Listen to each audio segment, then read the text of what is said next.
जो पुजारी जन थे उन्होंने देखा छिलके पड़े, बोले प्रभु छिलके कैसे? बोले चोखा मेला जी के केला के। तुम क्या समझते हो मैं किसी जाति से बिकने वाला हूं? नहीं।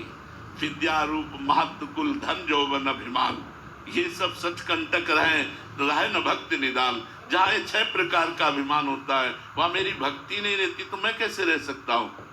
तो भगवान को अच्छी वस्तु देखा, अरे ये तो प्रभु के लिए बहुत अच्छी रहेगी, चलो आज ये ले चलते अपने ठाकुर को भोग लगाते।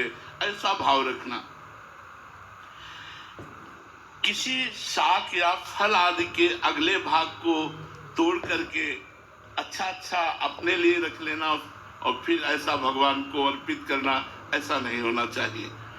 श्री भगवान के श्री विग्रह के सामने पीठ नहीं दिखाना चाहिए, ऐसे रहना चाहिए जैसे भगवान के विग्रह के सामने। इसीलिए जब परिक्रमा करते आते हैं तो घूम के तुरंत प्रणाम करके फिर दाहिने करके चले जाते हैं। भगवान की तरफ पीठ करके नहीं बैठना चाहिए, पीठ भगवान को नहीं दिखानी चाहिए।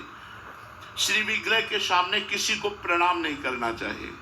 अब यहाँ सावधानी की जरूरत है। जैसे गुरुदेव भगवान आ जाते हैं, हम दर्शन कर रहे होते हैं, हमारी दृष्टि गई, गुरुदेव भगवान आ गए, तो हमको फिर भगवान से दृष्टि हटाकर गुरुदेव भगवान को प्रणाम करना चाहिए।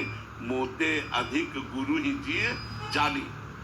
अगर कोई संत भगवान दिखाई देते हैं तो ऐसे नेत्रों से किया, ऐसे प्रणाम किया और फिर ठाकुर जी के दर्शन करने लगे।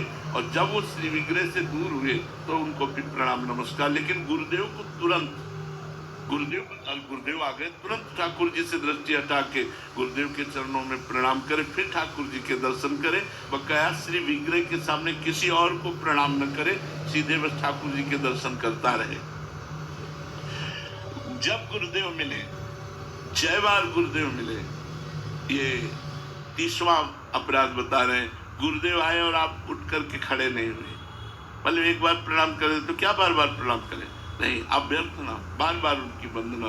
गुरुदेव आए, खड़े हो गए। मान लो आप 10 बार आए तो 10 बार खड़े थे। जय बार वो हमारे सामने आए, गुरुदेव की अभ्यर्थना और गुरुदेव की आज्ञा का पालन, अवज्ञा नहीं।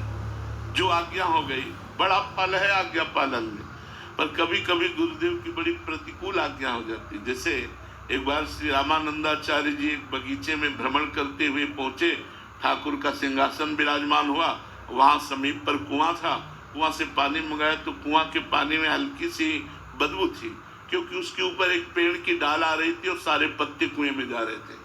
तो आचार्य चरण ने देखा और बहुत से शिष्य थे, सबसे कहा ये डाल हट जाए तो कुएं का पानी ठाकुर जी की सेवा के लिए